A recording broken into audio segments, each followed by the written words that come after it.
ఓ అభినవ సౌందర్య రాశి, ఓ అపూర్వ చాతుర్యమూర్తి,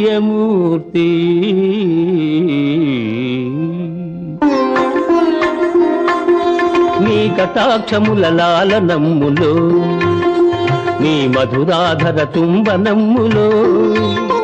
నీ కటాక్షముల లాలనమ్ములో, నీ మధురాధర తుంబనమ్ములో, మధురిమలెన్నో పొదుగుకున్న నీ స్తన్య సుధల ఆస్వాదనమ్ములో,